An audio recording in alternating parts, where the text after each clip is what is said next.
I'd rather have the investment in the squad. Players before bricks. We need a new manager. Actually, you need a new culture, a new structure. I just think the standards of refereeing have declined. You're not going to fight racism with a clever slogan. So it was probably social media that got me the job at the Times. Hi guys, and welcome to the Peaky Pundit channel. We've got a very, very special guest for today's video, and it is our pleasure to sit with him for this interview. Absolutely. It's one of, we believe, the top journalists in the game. We absolutely love reading his articles and his opinions on all things football. It is, of course, chief football writer for the Times newspaper, Henry Winter. Henry, welcome to the channel. Thank you. And thank you foremost for having us in and dedicating a little bit of time to our small, humble channel as we are looking to work our way into kind of football journalism using video and sort of social media as a platform. Well, less of a humble channel. I mean, you guys are taking over the world. That is our aim. That is our aim. But look, before we do roll into it today, a big plug to good friends and partners of the channel, Duck and Cover. You can check out their new project range in the description of this video by clicking on the link. But the first kind of topic I want to go into today, Henry, is Ollie and Manchester United. Let's discuss Manchester United and how everybody has their own take, but how has the last sort of 6 or 7 years been for yourself, reporting on games regularly and seeing the changes, if you like, at the football club? Sad in a way. Yeah, I mean, being privileged to have covered and travelled with Manchester United in all the sort of the glorious Ferguson era, just seeing those remarkable nights, the Champions League nights, the title wins, knocking Liverpool off their perch so spectacularly as Ferguson predicted, seeing him go, becoming one of the greatest managers in the world, seeing the class of '92 develop, amazing players come in, and then that extraordinary game at West Brom, the 5-5, when sort of Ferguson left, his final game. But having absolutely no idea of the chaos that was going to come, and probably looking back should have realised it, particularly with David Gill going, because he was the sort of the anchor there. He was so important at the club, and Ferguson going, and then seeing David Moyes, who I admired, but David Moyes froze. Van Gaal, fantastic coach. I mean, I was fortunate to have a one-on-one interview with him at the time, and I don't think he quite got the sort of. I don't think he quite got Manchester United. I don't think he quite got sort of English football. And some of his buys as well were difficult. And I think there were tensions with the players. And then Mourinho, you got the second edition Mourinho rather than the first edition Mourinho. And again, as a admirer of Mourinho, it was a sadness that it didn't work out. And but still, 1 or 2 trophies came along in that era. And then when Solskjaer came in, you thought, well, perhaps this is a reconnection with the Ferguson era, obviously from the playing connection. And also, if you talk to Solskjaer, and I interviewed him when he was a Manchester United player, the club is embedded in him. Yeah. This is not, he's financially wealthy. He doesn't need the job to work. There's an emotional connection there as well as a professional connection. And I think that's very important for Manchester United. From Henry, from us travelling to all the games so far this season, reporting on every game as well, we've spoken to a fair few fans, and from us speaking to them, there's quite a split in the actual backing of Ollie, whether they think Ollie's the right man for the job, whether he's got the experience for it, from obviously what he's done at Mulder and Cardiff. In your opinion, do you think he has the tools to, bring success back to Old Trafford? What I like particularly about him is that he's taken, obviously he's got the emotional connection, but he's taken almost a sort of cold look at the squad and about the culture of Manchester United, and has decided we need youth, we need effectively British players. He's almost gone back to Manchester United's roots. I think it's brilliant. Like last night, James Garner. I'm a big Garner fan. I can see him playing for England. I can see him as a holding midfielder. I like the way he's got that He's got something about that Manchester United. It's difficult to describe, but that mix of swagger and humility. Yeah. That the swagger and the desire to want the ball. That's always been the Manchester United way. Gary Neville wasn't the most technically gifted of fullbacks, certainly compared to his brother Phil. But Gary embodied that Manchester United hunger. That we will not be beaten. We will compete for everything, even if it's at Anfield, even more so if it's at Anfield. And I think that Solskjaer is bringing back some of those.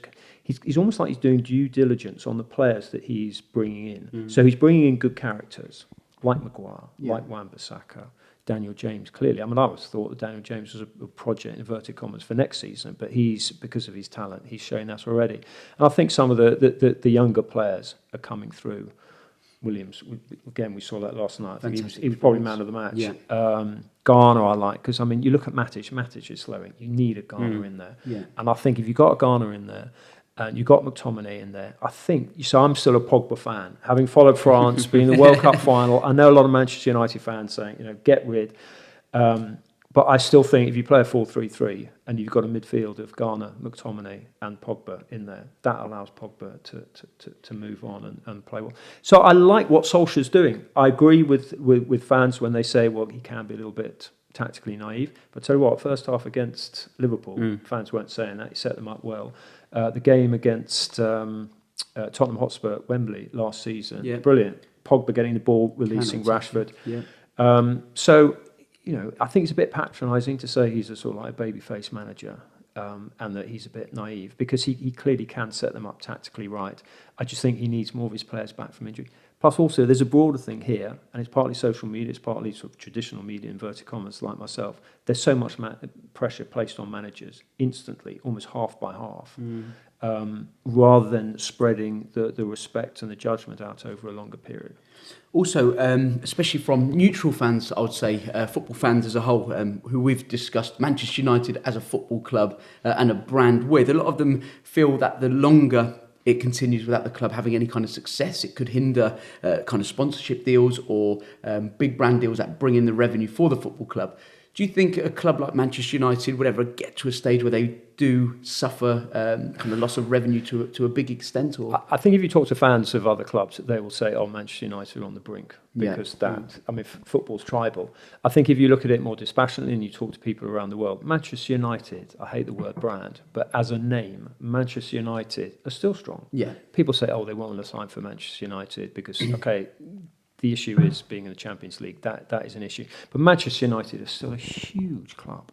I mean, the fact that you guys are making a living by reflecting your interest in Manchester United, and there are other people doing that as well. The fan culture behind Manchester United is absolutely huge, and it's not just him. You talk to the players, and they say, what's going on tour with Manchester United like pre-season, and they go, it is just off the scale. It's like Beatlemania, the interest in Manchester United. So this idea that Manchester United's name can be lost overnight is nonsense. I think it can take almost a sort of decade. Great clubs have gone for long periods without trophies, and yet they're still acknowledged around the world. Another issue that's kind of come up from speaking with fans and walking around Manchester and Old Trafford is the kind of the state of the stadium. A lot of fans have kind of aired their frustrations that it's not had a big renovation in a while. Looking across the road at the Manchester City complex, also Spurs with the new stadium. Fans are maybe they want a bit more invested into the appearance side of things. What are your thoughts on that, Henry? I'd rather have the investment in the squad. Players before bricks. I think that's just the most important thing. You look at Manchester United at the moment, clearly the Glazers should invest more money. They've taken so much money out. It'd be quite nice to see it reverse and just see them invest. And they're things. But little things like a leaky roof is a little bit embarrassing. A Premier League stadium shouldn't have that. But I worry more about a leaky defence. You want more money to be spent on that. I do hear things like, would be nice to have a sort of to redo parts of Old Trafford, and maybe there are one or two plans in place. But the most important thing is, you're still a huge stadium, still a good atmosphere. I mean, people, complain occasionally about the atmosphere, but I like the way they've rejigged it this season with the Stretford end. I think that's great, particularly with the players coming out from that corner. It sets the tone. I mean, Manchester United is not a particularly intimidating ground now. But actually, if you've got the fans there, when the away team walks out, they'll know where they are. Maybe they could do more on the stadium, but really, I think you need a right winger, I think you need a central midfielder and a centre half before you need, new seats. New seats. Interesting. Actually, sorry, the one thing I would like to see, and I've slightly changed my view over the last 10 years on it, partly because of the improvement in the technology, is rail seating coming in part of, and I know the club have sort of discussed that with the fans, and I think it is the way forward, and I think it would add to to the atmosphere. So I think if there was going to be one area I'd like to see improved structurally, it would be rail seating. Rail seating. Also, looking ahead to the season's kind of early predictions, do you believe this season we will see Liverpool win their first ever Premier League title? And also, how do you see the top four shaping up? I mean, I went City at the start of the season, but they've been afflicted by some bad injuries. Liverpool have a momentum. They have, the two best managers in the country are clearly Klopp and Guardiola. The next rung down is Pochettino and Rodgers probably, and then I'm a big Rodgers fan. I just think he could walk into any of the jobs in the country and do a brilliant job. And then the sort of Solskjaer and Emery and individuals, coaches like that. So if you look at those top two, they've got the best squads, they've got the momentum, they've got obviously a financial firepower if they need to add to it, but they've also got an intelligence of structure. And this is one of the issues I've had with Manchester United when there's been all this debate about we need a new manager. Yeah. Actually, you need a new culture, a new structure. It's the structure at Manchester United that's been wrong. You look at the way that Liverpool are set up to go and target their recruitment, their sports science, everything about, it's like NASA backstage at Melwood and Anfield. Manchester City, the campus they've got there is just phenomenal. And they've got, you go into rooms there and that is where their recruitment is done, and it's just so structured and well organised. They've invested heavily in people and they've got the right culture. And Manchester United really need to sort of focus on bringing that back. So, yeah, the two best run clubs in the country are the two at the top. And they're well resourced, particularly Liverpool, giving one or two of their kids a chance. But there's no reason why Manchester United can't catch back up. Just you mentioned there about culturally they need to kind of change things at the football club. Ole Gunnar Solskjaer and the football club seem quite keen on bringing back the young British sort of model of player. We saw United have a very successful period when Sir Alex Ferguson brought in Carlos Queiroz. He founded a few of the Portuguese stars, Ronaldo, Nani, and brought them over. Do you think United maybe need to branch out, and is it very important to get a director of football in from maybe the continent or European, someone to bring in and reshape the club in that way as well? Definitely, I think Manchester United do need a director of football, partly to take the load off Ole Gunnar Solskjaer, because the pressure's on managers now with social media, with traditional media, with corporate. I think it was Jose was saying it took him about an hour after a game, because we always talk about, have you had a drink with the opposing manager? And he said, well, I've got to talk to you lot, I've got to do flash interviews, I've got so many overseas rights holders, I've got to do corporate sponsors, man of the match and things like that.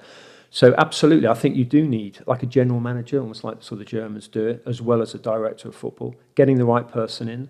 It would be, in an ideal world, it'd be someone who has an understanding of the culture of Manchester United, which particularly they're trying to go back to give Solskjaer time to get back on the grass, to train and work and drill the players, because clearly, you see one or two of the sort of set-piece mistakes. Yeah. You look at Adam Lallana's goal should not be allowed. You should have, the defence should be drilled so someone takes responsibility, whether it's before Robertson actually gets the ball or plays the ball, or whether it's, we went past, I think, 6 or 7 Manchester United players, so someone's got to take responsibility.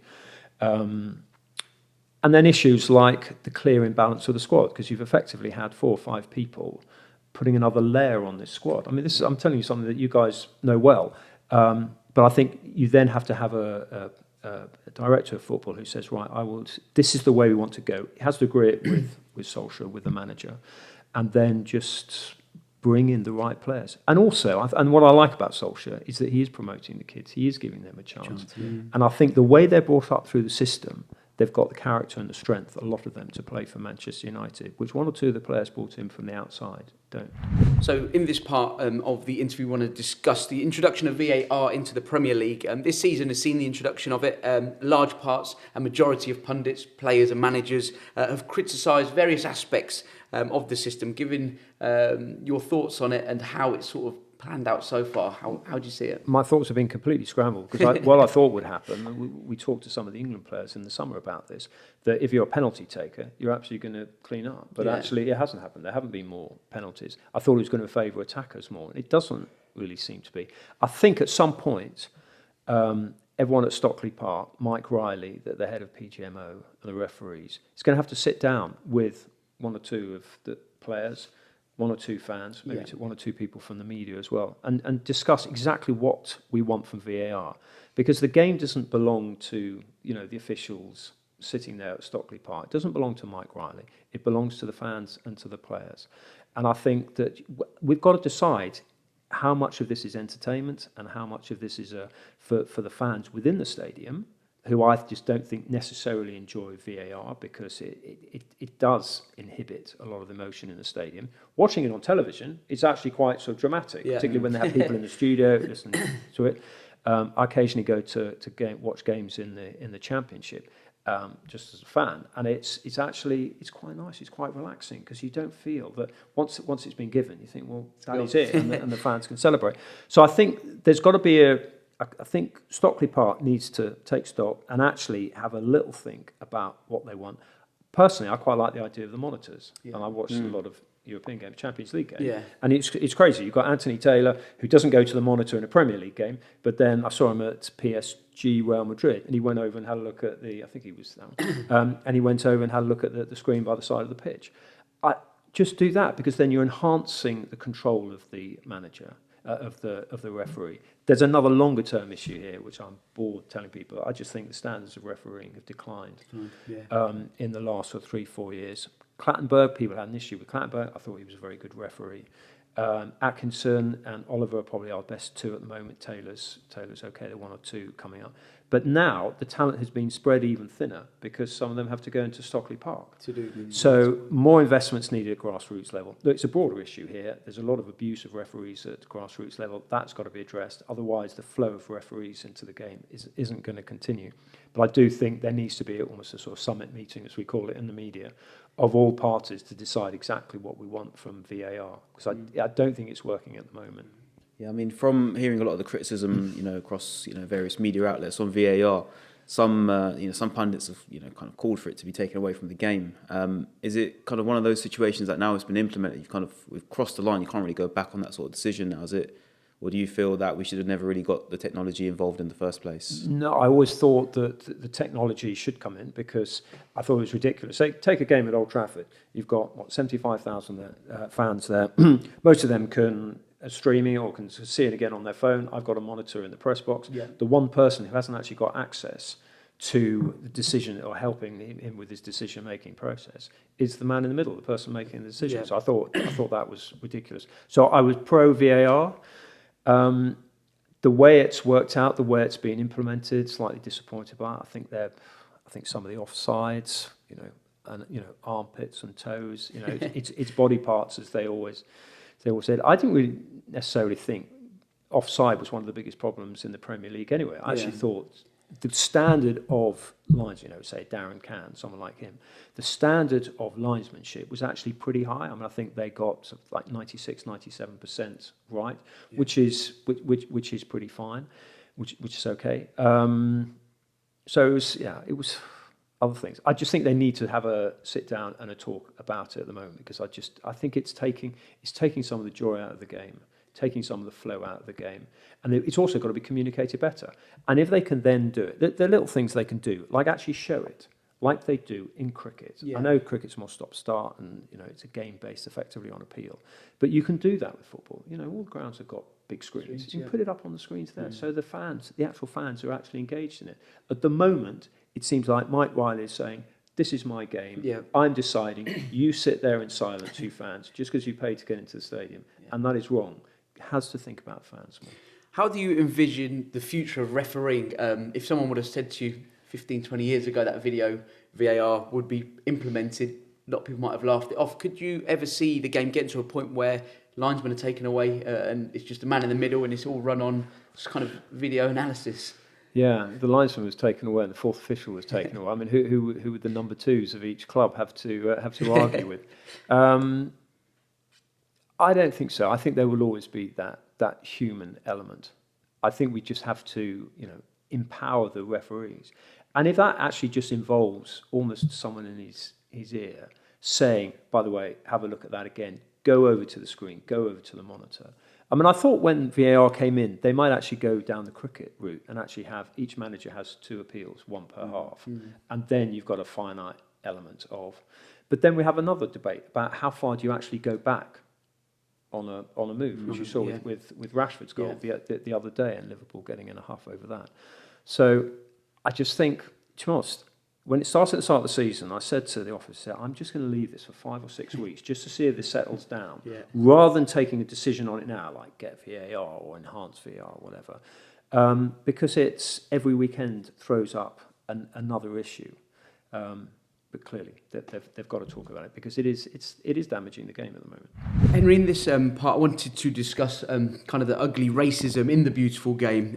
Let's discuss racism in sport. It seems to be rearing its head more frequently, more than we would all like to see. Social media, you see kind of things going around on there quite often when it does come out. Where are you on kind of how the FA, UEFA, FIFA can tackle this problem head on to eradicate it from our game? I don't think the authorities will have much influence. I think it comes down to the players now. I've been writing about this sadly for too long. I've seen how weak the FA is, UEFA is, FIFA is. You can't fight something like racism. I'm a white guy, and I go to these games, and the only sort of input I can give properly in this debate is sort of my experience of covering the games and how I've seen this process of the players coming closer and closer towards walking off. And I think England players will walk off in the future international. They didn't in Bulgaria the other night, and I thought they should have done because the racism continued in the second half. But look, that is absolutely there. I mean, they handled themselves with such dignity. But having just seen England players and talked to England players 20, 30 years ago, just sort of shrug their shoulders and it's part of the game. Yeah. As John Barnes, one of the most beautiful players to play the game, was having bananas thrown at him. Yeah. Was on an England flight after scoring that amazing goal in Maracanã with 1 or 2 of the England fans saying it was only 1-0 because we don't count the goal from John Barnes. Yeah. There was almost like an acceptance then.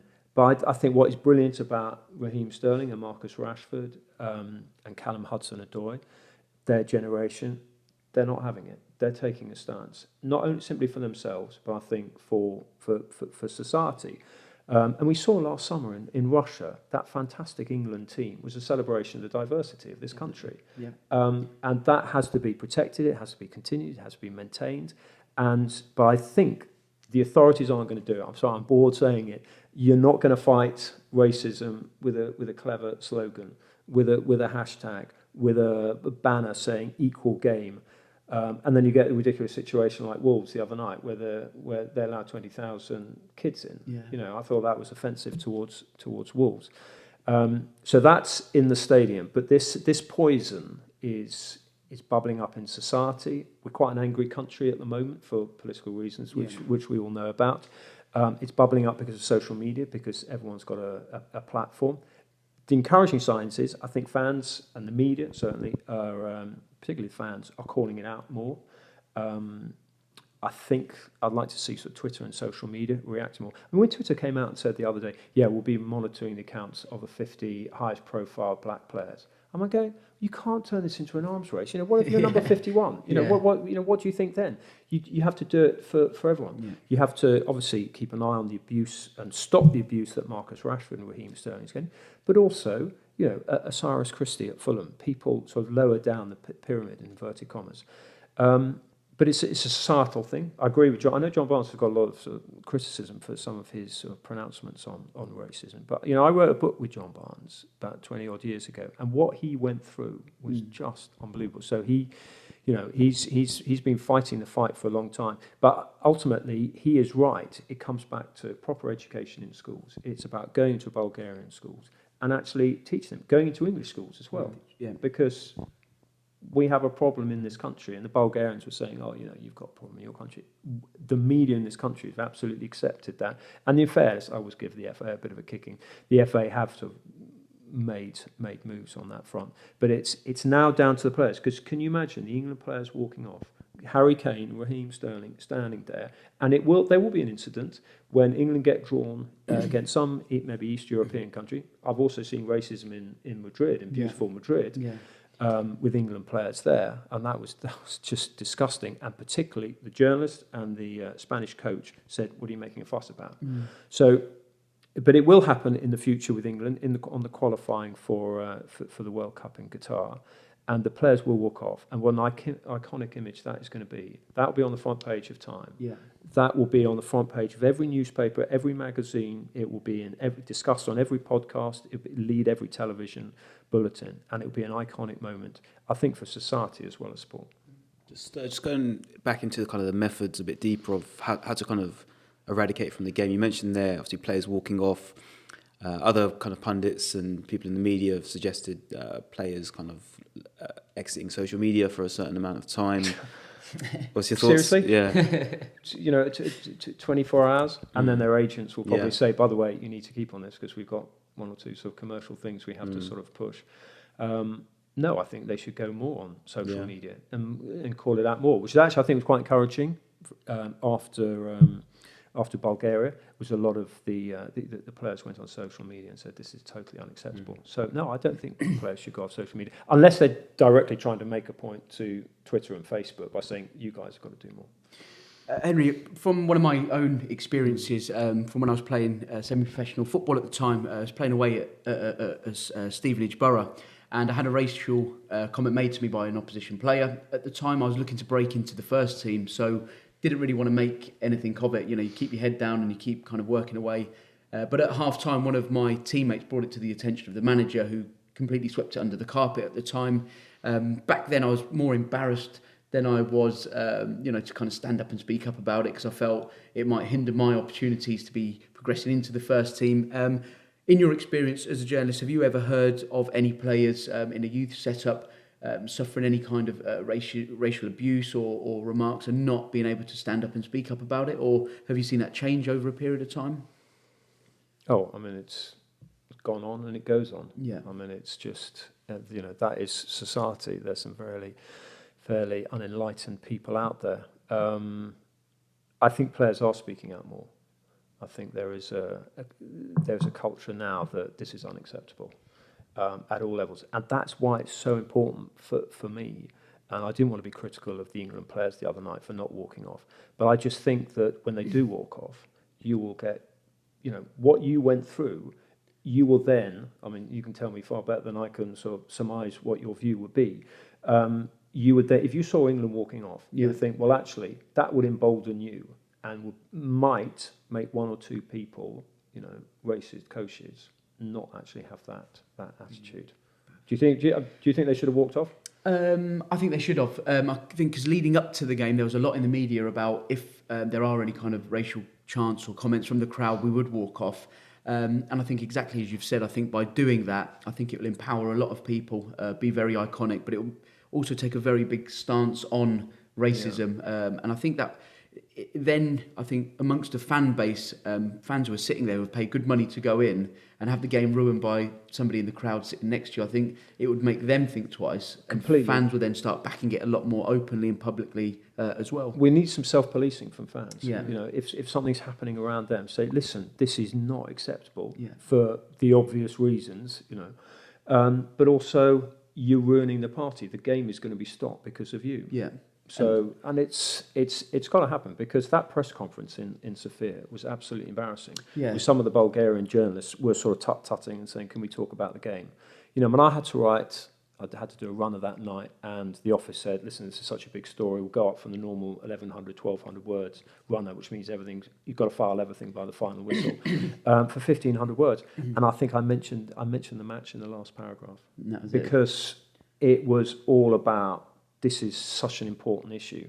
The Bulgarians didn't seem to think how important it was, although it looks like half of them have resigned or been sacked. And I think the point you just made there about tackling it head on is quite a big thing, because growing up and experiencing it, I kind of didn't want to make a big deal of it at the time. But I think it is an issue where some people feel a bit uncomfortable talking about it. I think I did back when I was 18 years old. But I think as there is more awareness online about it, it kind of does give people the confidence to come out and speak about it, knowing people are there to listen for the right reasons. I think one of the most important events in recent years, certainly from a media perspective, was when Raheem Sterling's Instagram post the morning after Manchester City's game at Chelsea. And he basically called us out as a media, all elements of the media, about our depiction of young black players in comparison with some young white players, and he made the comparison of a couple of players at Manchester City and the depiction of them, and he said, can we not see the connection between that and then someone being abusive to a young black player from the terraces? Again, that just showed the power. I mean, we immediately had a meeting in the office, and sort of, as all media organisations did, and thought we've got to reflect the sport, have more diversity. But that just showed for me the power of Raheem Sterling. Marcus Rashford coming out and talking showed the power that he's got. Social media coming out and sort of talking through traditional media as well. These players are incredibly powerful now. Yeah. And I'm actually. I've been covering England. I've covered England every single game since 1993. I've not missed a match. No. And I think I've probably seen about sort of 4 or 5 generations of players, some really impressive individuals. But actually, as I'm really proud of this generation of footballers. Harry Kane's leadership on the pitch, Jordan Henderson and Kieran Trippier going and having a go at Balakov, the Bulgarian coach, Raheem Sterling sort of standing up. He stood up when England were in Montenegro as well. I thought he was really powerful there. And I think this is a group of individuals at a time when we're talking about leadership in society and in politics. Actually, the main leaders, the most impressive leaders in the country are actually stepping out of English dressing rooms. Henry, in this part of the show, I just wanted to get a view on something a little bit off topic, sports kind of media and the influence of social media as well. From when you first started out to where we are today, how have you seen it change? What have your experiences been like from then to now? When I was 13, 14, 15, I wanted the job I've got now. Yeah. What I didn't realise, because it hadn't been invented, it was probably social media that got me the job at the Times, because I've got quite a few followers, because people, obviously, everyone in this country is obsessed with football. I'm very fortunate, and I travel around going to games, 130 odd games a year, and interviewing people. And I think maybe that sort of social media following that the Times was attracted to. So I think that's almost how the game has changed. But then people say, they talk about print journalists. But actually, and I started out as a print journalist, going the day after I finished my final exam, I walked up and down Fleet Street, I was in Scotland, came back down to London, walked up and down Fleet Street, knocking on doors, trying to get in, and fortunately some haters took me on sports agency, and I was hopeless there, so they sent writing and reporting, so they sent me off plugging phones in. Now everything is Wi-Fi'd up, and it's the technology has been the biggest change. Social media and technology has been great. But so I considered myself as a sort of print journalist starting out. But now, you guys are obviously the future, but even I do the occasional thing on radio, on social media, on television, on podcasts, videos. Content is king, as they always say at work, as well as the traditional writing. I don't see why you should limit yourself. I love a short tweet. I normally get them wrong, and I normally quite rightly get a lot of abuse for them. But I love a short tweet, but also I like writing a 110,000 word book with Michael Carrick and sort of getting into his mindset there. So I think what is fantastic for your generation, without sounding like an old fart, is you've just got this huge, it's like Spotify, you've got this huge, great sort of variety, this feast in front of you of different technologies that you can use. Wi-Fi. People say, oh, what's it like going to such and such a ground? I go, the Wi-Fi works. Because there's so many, when I started out, I was running out of grounds and, knocking on someone's door and saying, Mrs. Miggins, can I please use your phone to plug my couplers into and sort of download some sort of stuff from my old sort of Tandy machine.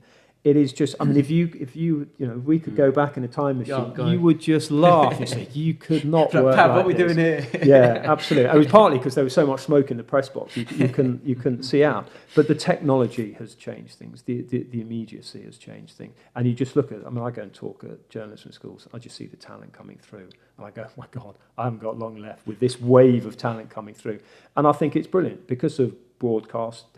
And then now, when I started out, there'd be like almost one game a week on television. Now there's like one game every 90 minutes. It's just like, you can't move for games, and it's brilliant. I don't think Radio 5 would necessarily have started out and progressed the way it has without sort of live television. Yeah. So in terms of the timing of your career, it's fantastic because there's always something to debate. VAR was supposed to end debate, and it just sort of continued it even more. So I think the news cycle has sped up, the technology has changed things, but I still think the essential art of journalism is telling a story honestly. One of the kind of areas of sports media that's kind of we've seen a new element come in is kind of the introduction of fan channels over the past kind of 5+ years. What are your thoughts on that? Because when we go to grounds, we get a lot of stick from away fans, also home fans as well. They don't really agree with us kind of voicing a fan's opinion for some reason. How important is it in your eyes that we not just after a game fans can read an article on a newspaper, but they can also see some videos and some kind of post-match reaction from the fans directly from the ground? It's all about engagement, and fans absolutely should be engaged. I mean, it always makes me laugh when clubs are sort of slightly surprised and a bit sniffy about fans channels. I said, because it absolutely shows their passion for the club. I mean, the Arsenal Fans TV, which was occasionally lampooned. I think it's a very influential channel, and that people high up in the club watch that and listen to it. I think it's absolutely important. It would be like me ignoring Times readers. If I get a letter from a Times reader saying you are absolutely rubbish on VAR or whatever, absolutely I'll listen to that. So for fans of clubs to come out and talk, we're not in a Dickensian era where fans should just sit there quietly and then file out of the ground like some Happy Lowry picture.